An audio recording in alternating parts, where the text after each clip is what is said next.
From New York, this is Democracy Now! Today, we are not facing the rise of anything like Nazism, but we are facing the spread of what's sometimes called ultra-nationalist, reactionary international, trumpeted openly by its advocates, including Steve Bannon, the impresario of the movement. Today, Noam Chomsky for the Hour on how ultra-nationalist movements across the globe threaten democracy, the arrest of WikiLeaks' Julian Assange, the Green New Deal, and Russian meddling in the 2016 election. As far as Trump collusion with the Russians, that was never going to amount to anything more than minor corruption. Maybe building a Trump hotel in Red Square or something like that, but nothing of any significance. The Democrats invested everything in this issue. Well, turned out there was nothing much there. They gave Trump a huge gift. In fact, they may have handed him the next election. Noam Chomsky for the Hour. All that and more coming up.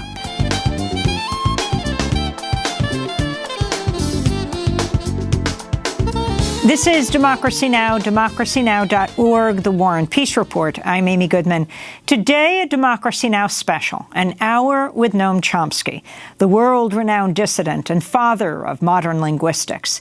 In April, Noam Chomsky visited his hometown of Boston, where he was a professor at the Massachusetts Institute of Technology for more than half a century. He now teaches at the University of Arizona, Tucson. Over 700 people packed into the Old South Church to hear him speak.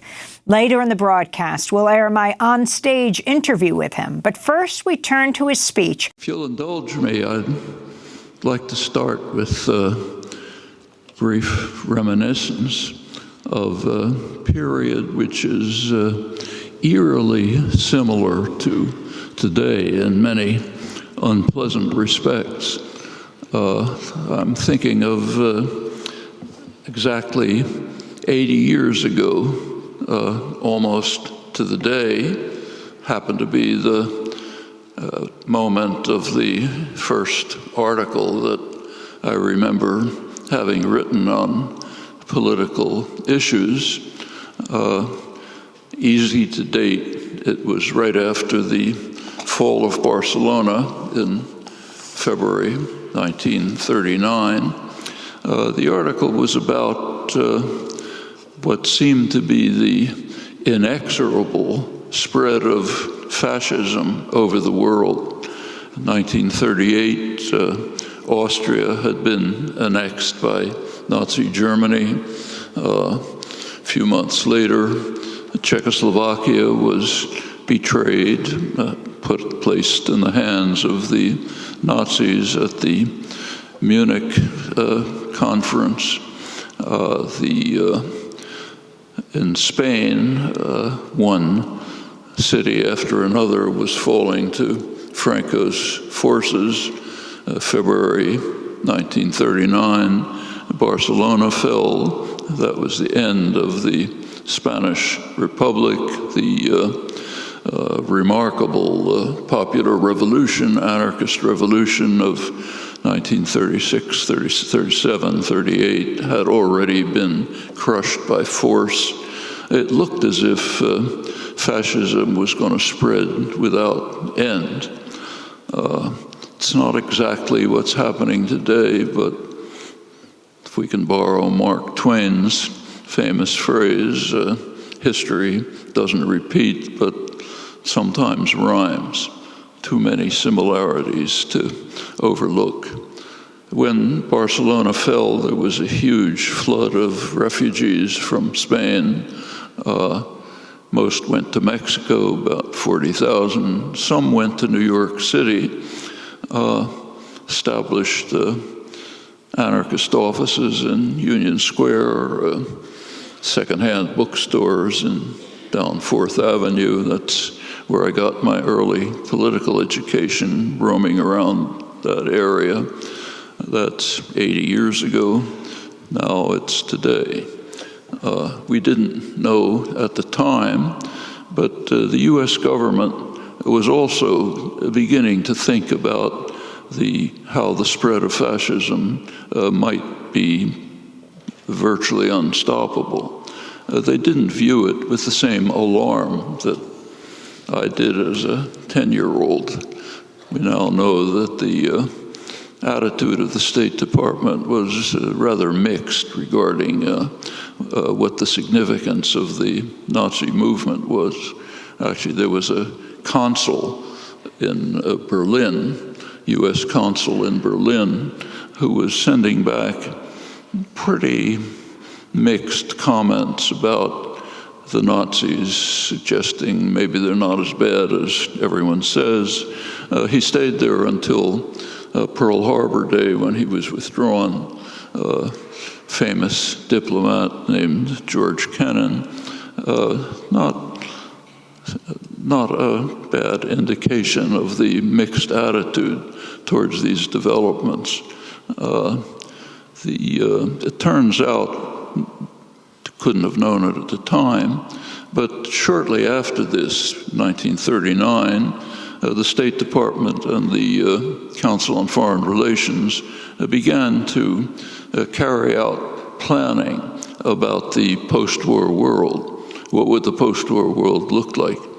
And in the early years, right about that time, next few years, they assumed that the post-war world would be divided between a German-controlled world, Nazi-controlled world, most of Eurasia, and a U.S.-controlled world, which would include the Western Hemisphere, the former British Empire, which the U.S. would take over, parts of the Far East, and that would be the shape of the post-war world.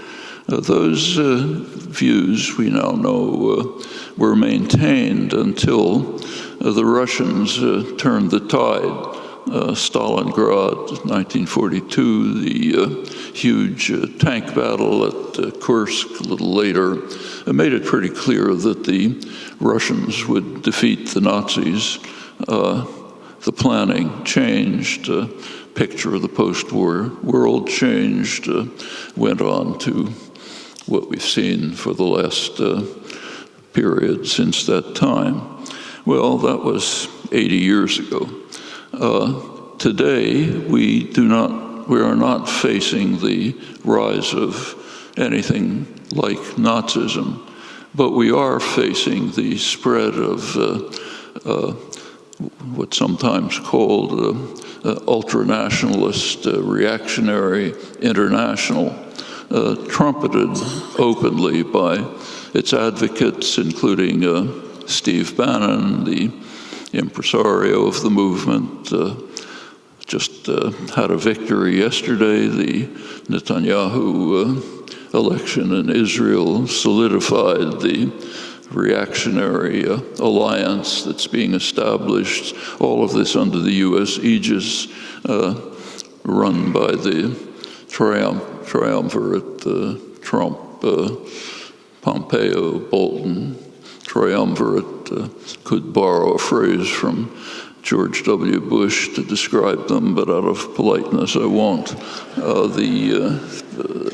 The Middle East alliance consists of the extreme reactionary states of the region, Saudi Arabia, United Arab Emirates, Egypt under the most brutal dictatorship of its history, Israel right at the center of it, confronting Iran, severe threats that we're facing.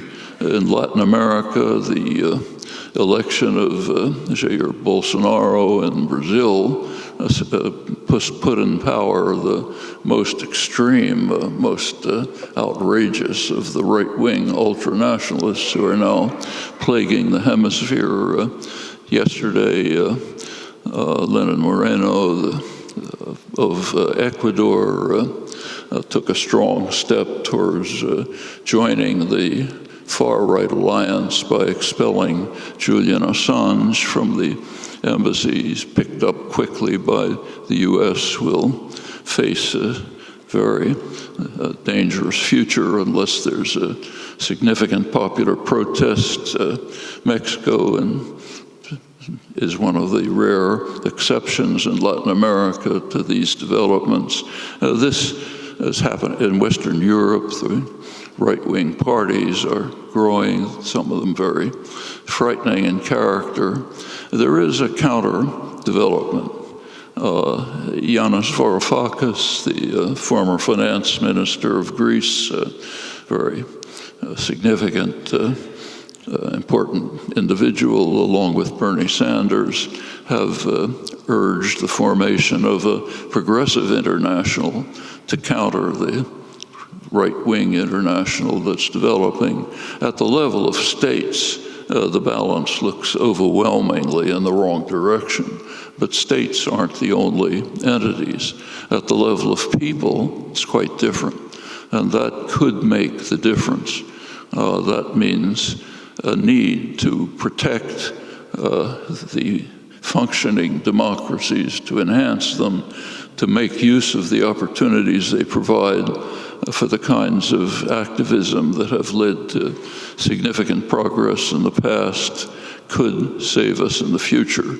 I want to make a couple of remarks below about the severe difficulty of maintaining and instituting democracy, the powerful forces that have always opposed it, the achievements of somehow salvaging and enhancing it, and the significance of that for the future. But first, a couple of words about the challenges that we face, which you heard enough about already and you all know about. I don't have to go into them in detail. To describe these challenges as extremely severe would be an error. The phrase does not capture the enormity of the kinds of challenges that lie ahead, and any serious discussion of the future of humanity must begin by recognizing a critical fact that the human species is now facing a question that has never before arisen in human history, a question that has to be answered quickly. Will human society survive for long? Well, as you all know, for 70 years we've been living under the shadow of nuclear war. Those who've looked at the record can only be amazed that we've survived this far. Time after time, it's come extremely close to terminal disaster, even minutes away. It's kind of a miracle that we've survived. Miracles don't go on forever. This has to be terminated, and quickly. The recent nuclear posture review of the Trump administration dramatically increases the threat of conflagration, which would in fact be terminal for the species. We may remember that this nuclear posture review was sponsored by Jim Mattis, who was regarded as too civilized to be retained in the administration. Gives you a sense of what can be tolerated in the Trump-Pompeo-Bolton world. Well, there were three major arms treaties. The ABM Treaty, Anti-Ballistic Missile Treaty, the INF Treaty, Intermediate Nuclear Forces, the New START Treaty. The U.S. pulled out of the ABM Treaty in 2002. And anyone who believes that anti-ballistic missiles are defensive weapons is deluded about the nature of these systems. The U.S. has just pulled out of the INF Treaty, established by Gorbachev and Reagan in 1987, which sharply reduced the threat of war in Europe, which would very quickly spread. The background of that signing of that treaty was the demonstrations that you just saw depicted on the film. Massive public demonstrations were the background for leading to a treaty that made a very significant difference. It's worth remembering that, and many other cases where significant popular activism has made a huge difference. The lessons are too obvious to enumerate. Well, the Trump administration has just withdrawn from the INF Treaty. The Russians withdrew right afterwards. If you take a close look, you find that each side has a kind of a credible case saying that the opponent has not lived up to the treaty. For those who want a picture of how the Russians might look at it, the Bulletin of Atomic Scientists, the major journal on arms control issues, had a lead article a couple of weeks ago by Theodore Postal pointing out how dangerous the U.S. installations of anti-ballistic missiles on the Russian border, how dangerous they are and can be perceived to be by the Russians. Notice on the Russian border, tensions are mounting on the Russian border. Both sides are carrying out provocative actions. We should, in a rational world, what would happen would be negotiations between the two sides with independent experts to evaluate the charges that each is making against the other to lead to a resolution of these charges, restore the treaty. That's a rational world, but it's unfortunately not the world we're living in. No efforts at all have been made in this direction, and they won't be unless there is significant pressure. Well, that leaves the New START Treaty. The New START Treaty has already been designated by the figure in charge, who has modestly described himself as the greatest president in American history. He gave it the usual designation of anything that was done by his predecessors, the worst treaty that ever happened in human history. We've got to get rid of it. If, in fact, this comes up for renewal right after the next election, and a lot is at stake. A lot is at stake in whether that treaty will be renewed. It has succeeded in very significantly reducing the number of nuclear weapons to a level way above what they ought to be, but way below what they were before, and it could go on. Well, meanwhile, global warming proceeds on its inexorable course. During this millennium, every single year, with one exception, has been hotter than the last one. There are recent scientific papers, James Hansen and others, which indicate that the pace of global warming, which has been increasing since about 1980, may be sharply escalating and may be moving from linear growth to exponential growth, which means doubling every couple of decades.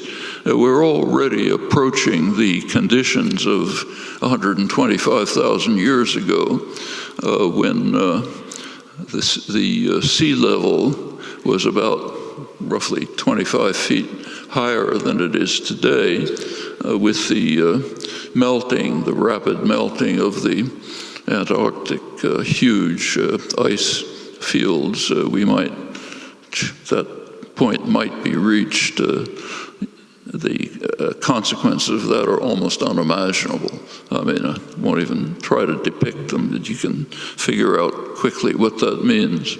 Well, meanwhile, while this is going on, you regularly read in the press euphoric accounts of how the United States is advancing in fossil fuel production. It's now surpassed Saudi Arabia. We're in the lead of fossil fuel production. The big banks, JP Morgan Chase and others, are pouring money into new investments in fossil fuels, including the most dangerous, like Canadian tar sands.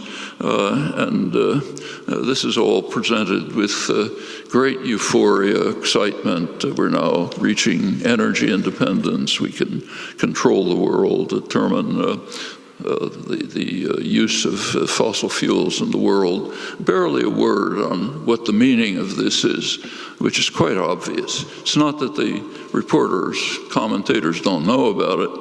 that the CEO of the banks don't know about it. Of course they do. But these are kind of institutional pressures that just are extremely hard to extricate themselves from. You can put yourself in try to put yourself in the position of say the CEO of J.P. Morgan Chase, the biggest bank, which is spending large sums in investment in fossil fuels. He certainly knows everything that you all know about global warming. It's no secret. But what are the choices? It basically has two choices. One choice is to do exactly what he's doing.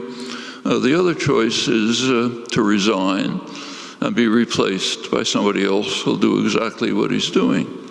It's not an individual problem. It's an institutional problem, which can be met, but only under tremendous public pressure.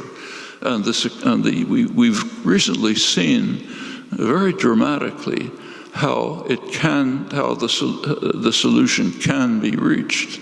A group of young people, Sunrise Movement, organized, got to the point of sitting in congressional offices, aroused some interest from the new progressive figures who were able to make it to Congress under a lot of popular pressure. Alexandria Ocasio-Cortez, joined by Ed Markey, actually placed the Green New Deal on the agenda. That's a remarkable achievement. Of course, it gets hostile attacks from everywhere. It doesn't matter. It's a couple of years ago, it was unimaginable that it would be discussed. As a result of the activism of these group of young people, it's now right in the center of the agenda. It's got to be implemented in one form or another. It's essential for survival, maybe not in exactly that form, but some modification of it. Tremendous change achieved by the commitment of a small group of young people. That tells you the kind of thing that can be done.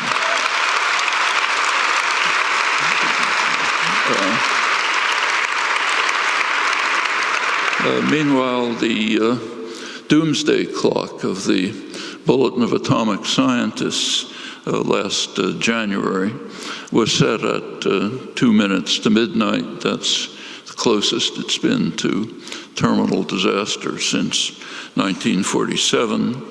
The announcement of the settlement of the setting mentioned the two major familiar threats.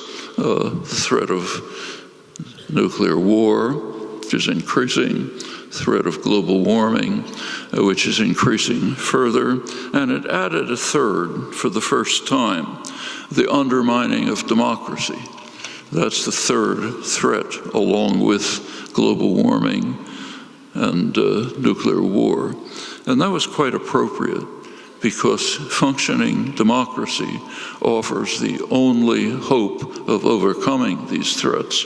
They're not going to be dealt with by major institutions, state or private, acting without massive public pressure, which means that the means of democratic functioning have to be kept alive, used the way the Sunshine Movement did it, the way the great mass demonstration in the early 80s did it, and the way we continue today.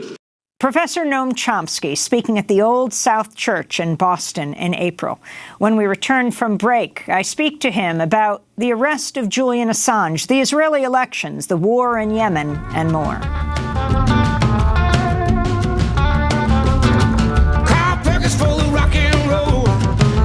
John for the Jackal Moon, Little Richard for a Saturday night, James Brown if you're feeling out of sight, Willie Nelson if you're feeling low, Aretha Franklin if you need some soul, play 'em loud but if you're quiet and you're moving, baby, no, Chomsky is the soul revolution. This is Democracy Now!, democracynow.org, The War and Peace Report. I'm Amy Goodman. We return to Noam Chomsky's appearance at the Old South Church in Boston on April 11th. After he addressed the crowd of over 700 people, I had a chance to conduct an on-stage interview with the world-renowned dissident and father of modern linguistics. I began by asking him about WikiLeaks editor Julian Assange, who'd been arrested earlier in the day. He had been taken out by British authorities of the Ecuadorian embassy in London, where he had political asylum for almost 7 years. Well, the Assange arrest is scandalous in several respects. One of them is just the effort of governments, and it's not just the U.S. government. The British are cooperating. Ecuador, of course, is now cooperating. Sweden before had cooperated. The efforts to silence a journalist who was producing materials that people in power didn't want the rascal multitude to know about. Okay? That's basically what happened. WikiLeaks was producing things that people ought to know about those in power. People in power don't like that, so therefore we have to silence it, okay? This is the kind of thing, the kind of scandal that takes place, unfortunately, over and over. To take another example, right next door to Ecuador, in Brazil, where the developments that have gone on are extremely important. This is the most important country in Latin America, one of the most important in the world. Under the Lula government, early in this millennium, Brazil was maybe the most respected country in the world. It was the voice for the global South under the leadership of Lula da Silva. Notice what happened. There was a coup, soft coup, to eliminate the nefarious effects of the Labor Party, the Workers' Party. These are described by the World Bank, not me, the World Bank, as the golden decade in Brazil's history, with radical reduction of poverty, massive extension of inclusion of marginalized populations, large parts of the population, Afro-Brazilian, indigenous, who were brought into the society, a sense of dignity and hope for the population. That couldn't be tolerated. After Lula's, after he left office, kind of a soft coup take place. I won't go through the details, but the last move, last September, was to take the Lula da Silva, the most popular figure in Brazil, who was almost certain to win the forthcoming election, put him in jail, solitary confinement, essentially a death sentence, 25 years in jail, banned from reading press or books, and crucially barred from making a public statement, unlike mass murderers on death row. This in order to silence the person who was likely to win the election. He's the most important political prisoner in the world. Do you hear anything about it? Well, Assange is a similar case. We've got to silence this voice. You go back to history, some of you may recall when Mussolini's fascist government put Antonio Gramsci in jail. They said, the prosecutor said, we have to silence this voice for 20 years. Can't let it speak. That's Assange. That's Lula. There are other cases. That's one scandal. The other scandal is just the extraterritorial reach of the United States, which is shocking. I mean, why should the United States, why should no other state could possibly do it, but why should the United States have the power to control what others are doing elsewhere in the world? I mean, it's an outlandish situation. It goes on all the time. We never even notice it. At least there's no comment on it. You can ask yourself, why is this accepted? So in this case, why is it acceptable for the United States to have the power to even begin to give even a proposal to extradite somebody whose crime is to expose to the public materials that people in power don't want them to see? That's basically what's happening. Noam, what about what's happened in Israel? Prime Minister Netanyahu winning a record fifth term.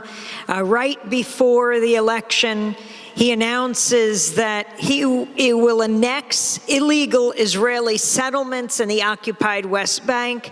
Last month, Trump officially recognized Israeli sovereignty over the Golan Heights. Well, first of all, if Benny Gantz had been elected instead of Netanyahu, the difference would not be very great. The difference between the two candidates is not substantial in terms of policy. Netanyahu, here's another example of the extraterritorial reach of the United States. Netanyahu is somewhat more extreme.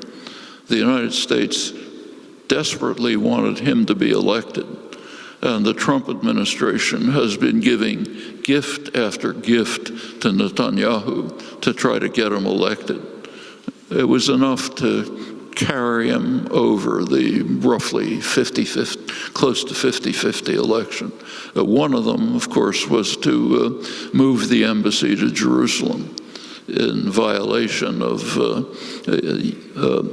not only international law, but even Security Council resolutions that the U.S. had participated in. Very dramatic change. The second, equally dramatic, was to authorize Israeli annexation of the Golan Heights. The Syrian Golan Heights are, under international law, occupied territory. Israel, every major institution has, every relevant institution, Security Council, International Court of Justice, all agree on this. Israel did formally annex the Golan Heights, but the Security Council, UN Security Council, with the U.S. participating, declared that null and void. Okay, Trump unilaterally reversed it. Another gift to Netanyahu, saying, try to demonstrate to the Israeli public that with U.S. backing, he can get anything they want. The last was Trump's latest, just before the election, his declaration that if elected, he would annex parts of the West Bank. That was with tacit U.S. authorization.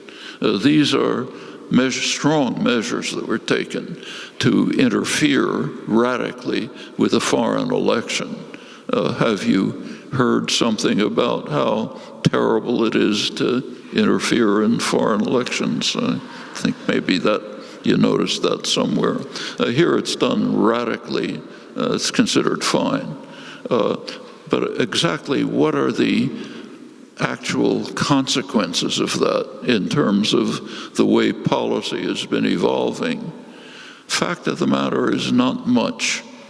So take the annexation of the Golan Heights. In fact, it was declared null and void by the Security Council.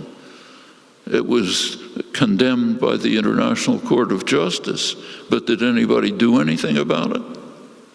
Has any move been made to prevent Israel's development of the Golan Heights? Establishment of settlements, enterprises, development of ski resorts on Mount Hermon, anything? No, nobody lifted a finger. Nobody lifted a finger for a simple reason. The U.S. won't allow it. Nobody says that, but that's the fact. Well, now it's formally authorized instead of just happening. Take the Netanyahu's proposal to annex parts of the West Bank. That's been going on for 50 years, literally.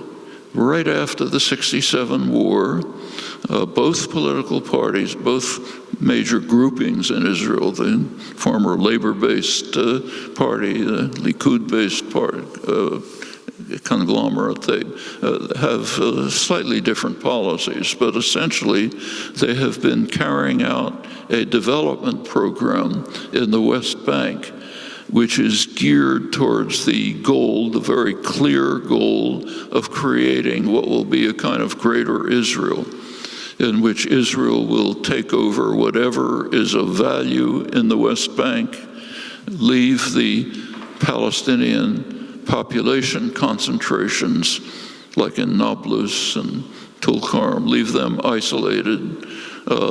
In the rest of the region, there are maybe 150 or so little Palestinian enclaves, more or less surrounded by checkpoints, often separated from their fields, able to survive, but barely. Meanwhile, Jewish settlements are developed. Cities have been constructed. Major city, Ma'ale Adumim, constructed mostly under Clinton, incidentally, under the Clinton years, east of Jerusalem. The road to it essentially bisects the West Bank. Further ones up north. Jerusalem itself is maybe 5 times the size of what it ever was historically.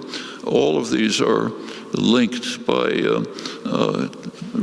highly developed infrastructure projects. You can take a trip. You can try. This is basically creating pleasant suburbs of Tel Aviv and Jerusalem in the West Bank. You can travel from Ma'ale Adumim to Tel Aviv on a big highway restricted to Israelis and tourists, not Palestinians, more easily than you can get from the South Shore to Boston, never seeing an Arab. All of this has been steadily developed year after year with tacit U.S. support. U.S. provides the diplomatic support, a lot of the economic support, the military aid. Meanwhile, the government says, we don't like it, stop doing it, but providing the means for it. Well, the only difference in Netanyahu's statement with Trump's tacit backing is, I'm going to go ahead and annex all of this instead of just developing it subject to eventual annexation. These are the real things that have been happening. The Netanyahu victory, as I mentioned before, solidifies an alliance that has been developed. It's been parts of it have been kind of undercover for years, not formal, but functioning. Now coming into the open of the most reactionary Arab states, primarily Saudi Arabia, one of the most reactionary states in the world, Egypt under the Sisi dictatorship, the worst dictatorship in Egypt's history, United Arab Emirates, similar, Israel right in the center of it. It's part of the international right-wing alliance system, the international reactionary ultranationalist alliance system that's taking shape with the U.S. leadership, a kind of a new global system that's developing. South America's under Bolsonaro's another part of it. And yet, in the United States, there's this growing awareness. For example, the Democratic-Republican vote against Saudi Arabia, UAE's war in Yemen, fueled by the United States. Does that give you hope? That's very interesting development. That's actually Bernie Sanders. It's and notice, and it is a very important development, but let's notice what happened. The Saudi, the United Arab Emirates war in Yemen has been a hideous atrocity. There's probably, nobody knows, maybe 60, 70,000 people killed, half the population barely surviving. The UN describes it as the worst humanitarian disaster in the world. It's a real monstrosity. It's been going on year after year, using Saudi Arabia, UAE, are using U.S. weapons, secondarily British weapons, the U.S. intelligence support, the U.S. intelligence directly working closely with the Saudis to target bombing, so on and so forth. All of this has been happening with no protest. Then came the Khashoggi killing, brutal killing of a journalist for the Washington Post. That caused outrage, okay? It should have, but, you know, that's not the reason why the Yemen war should have suddenly had the spotlight shined on it, but it was. Then Bernie Sanders came along with a couple of others and initiated the legislation which put some crimps in the direct U.S. support for the war, which is significant, but we should put it in the context of what in fact happened. And I think we can be pretty confident that the Trump-Pompeo-Bolton triumvirate will find a way around it, keep the war going, unless the public seriously protests. Noam Chomsky, speaking at the Old South Church in Boston in April. We'll return to Professor Chomsky after a short break to talk about the Green New Deal and his take on Russian meddling in the 2016 elections. Sola voy con mi pena, sola va mi condena. Correr es mi destino para burlar la ley, perdida en el corazón de la grande Babilón. Me dicen clandestino por no llevar papel. Pa' una ciudad del norte yo me fui a trabajar. Mi vida la dejé entre Tijuana y Bagdad. Soy una raya en el mar. This is Democracy Now!, democracynow.org, the War and Peace Report. I'm Amy Goodman. As we continue our special broadcast of an hour with the world-renowned linguist, political dissident Noam Chomsky, I spoke to him April 11th at the Old South Church in Boston. I asked Professor Chomsky to talk about the Green New Deal and the lessons of the Old New Deal. First of all, I think the Green New Deal is exactly the right idea. You can raise questions about the specific form in which Ocasio-Cortez and Markey introduced it. Maybe it shouldn't be exactly this way, it should be a little bit differently. But the general idea is quite right. And there's very solid work explaining, developing in detail exactly how it could work. So a very fine economist at UMass Amherst, Robert Pollin, has written extensively on in extensive detail with close analysis of how you could implement policies of this kind in a very effective way, which would actually make a better society. It wouldn't be that you'd lose from it, you'd gain from it.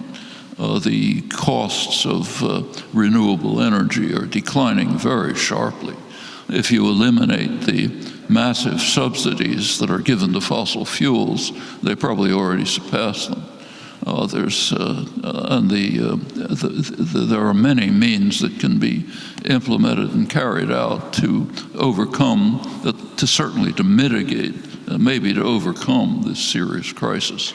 So the basic idea is, I think, completely defensible, in fact, essential. A lot of the media commentary ridiculing this and that aspect of it are essentially beside the point.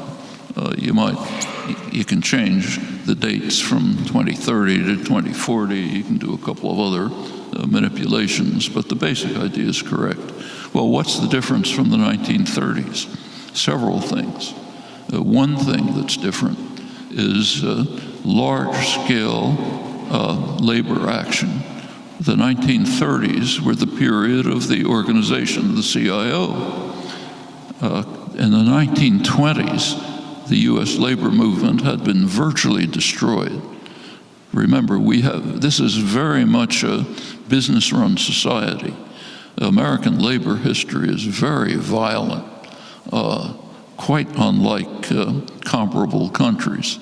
And by the 1920s, the quite effective militant labor movement had been pretty much crushed. One of the great works of labor history by David Montgomery, one of the great labor historians, is called The Rise and Fall of the American Labor Movement. He was talking about the 1920s, when it had essentially been destroyed. The 1930s, it revived. It revived with large-scale organizing activities. CIO organizing began. The strike actions were quite militant. They led to sit-down strikes. A sit-down strike is a real sign of warning to the business classes, because there's a step beyond a sit-down strike. The next step beyond a sit-down strike is, let's start the factory running by ourselves. We don't need the bosses. We can run it ourselves. So get rid of them, okay? That's a real revolution, the kind that should take place. The participants in an enterprise would own and run it by themselves, instead of being the slaves of the private owners who control their lives. And a sit-down strike is a bare step away from that. That's aroused real fear among the ownership classes. Second element was there was a sympathetic administration, which is very critical. You look at the history of labor actions over the centuries. There's a very good book on this, incidentally, by Eric Loomis, who has a book called American History in 10 Strikes, or some similar name, where he runs through the militant labor actions ever since the early 19th century. And he makes an interesting point. He says, every successful labor action has had the support, at least tacit support, of the government. If the government and the ownership classes are unified in crushing labor action, they've always succeeded, okay? Very significant observation.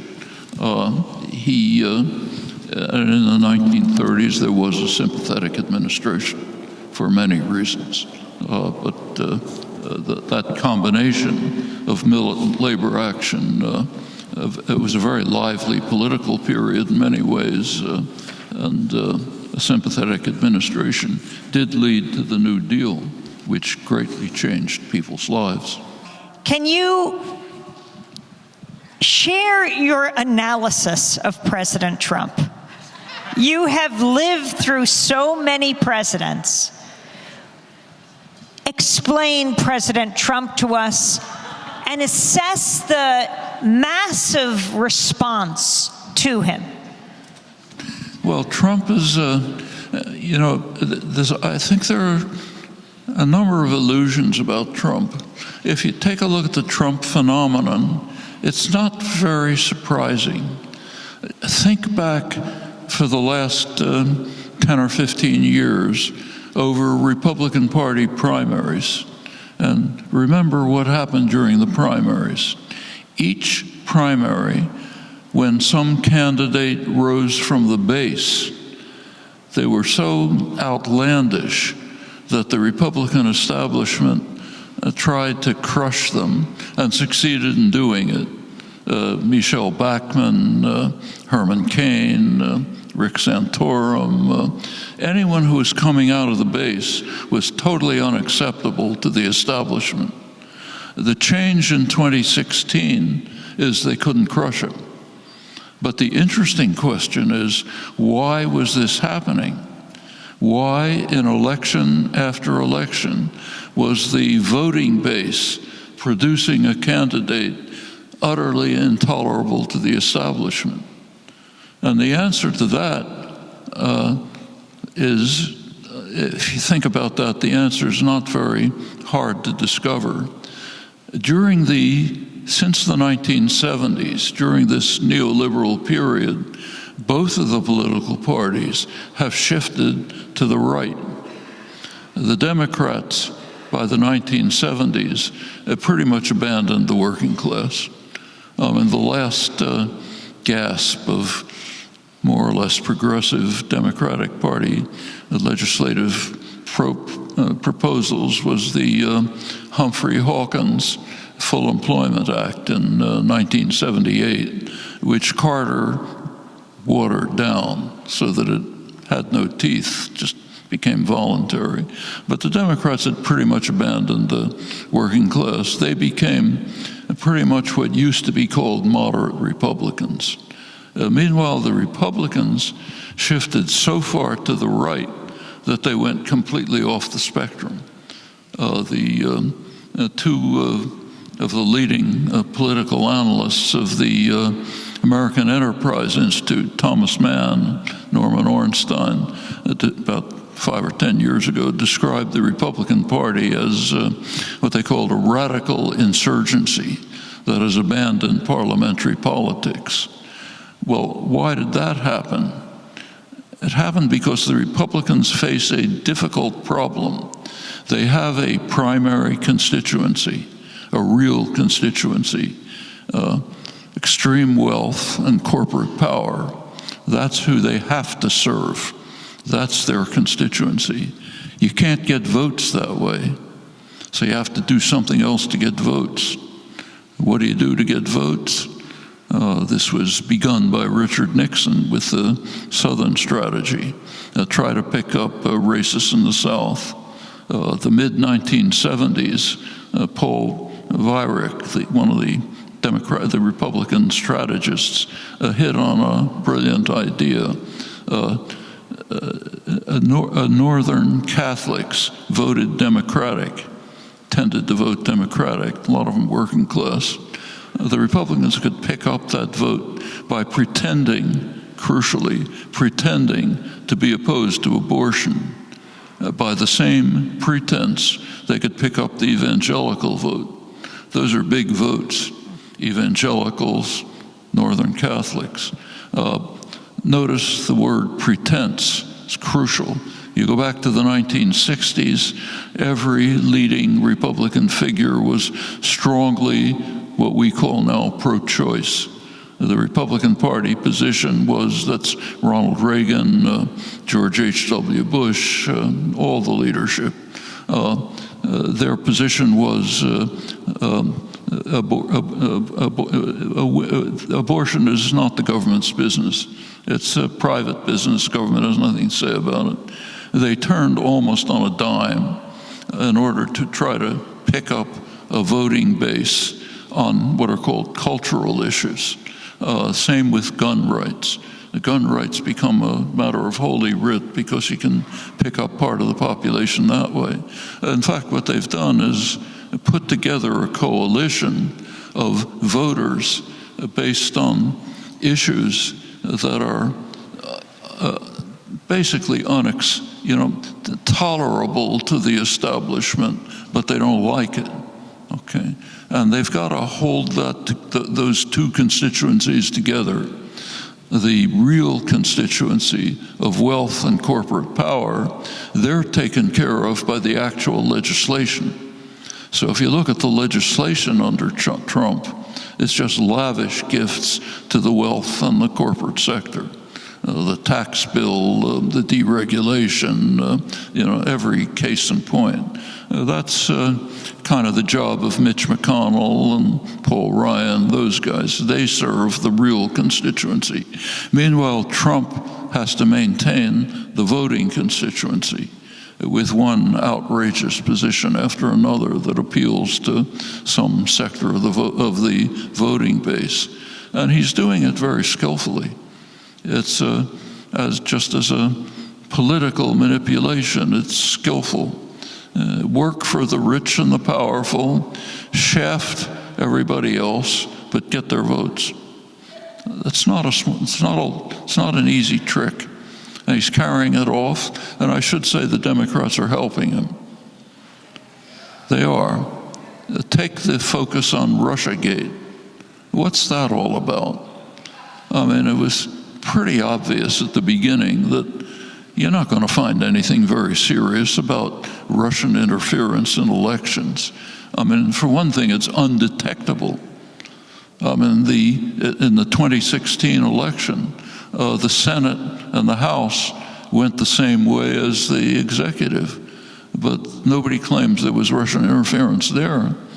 In fact, Russian interference in the election, if it existed, was very slight.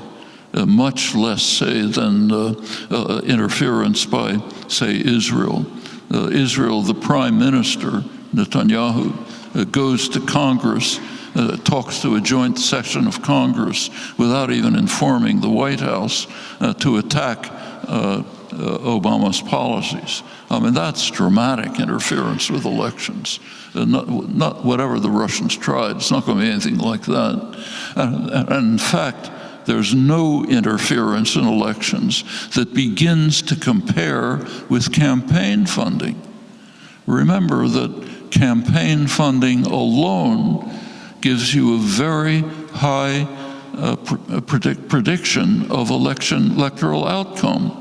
It's again Tom Ferguson's major work, which has shown this very persuasively. That's massive interference in elections. Anything the Russians might have done is going to be,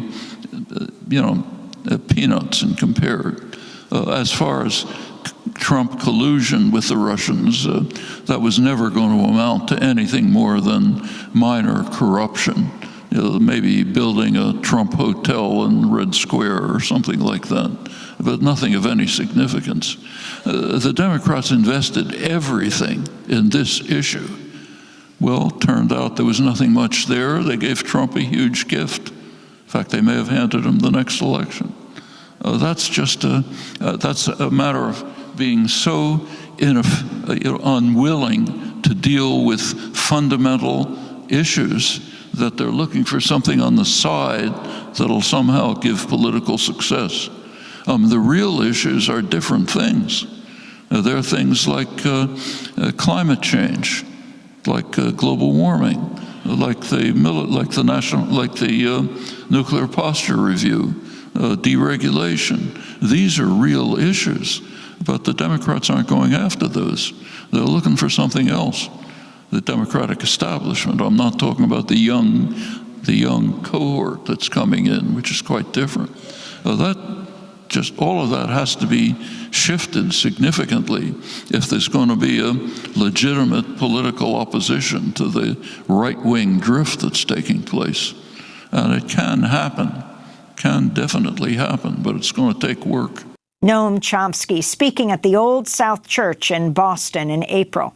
And that does it for the show. If you'd like to get a copy, go to DemocracyNow.org. Democracy Now! Is produced by Mike Burke, Dina Guzder, Nermeen Sheikh, Carla Wills, Tammy Warrenoff, Sam Alcoff, John Hamilton, Robbie Karen, Hani Massoud, Charina Nadura, Tamarie Astudio, and Libby Rainey. Mike DeFilippo and Miguel Noguera are our engineers. Special thanks to Becca Staley, Julie Crosby, Hugh Grand, David Prude, Ishmael Darrow, Vesta Godars, and Carl Marxer. And to our camera crew, John Randolph, Karen Meadows, Anna Osbeck, and Matt Ely. I'm Amy Goodman. Thanks so much for joining us.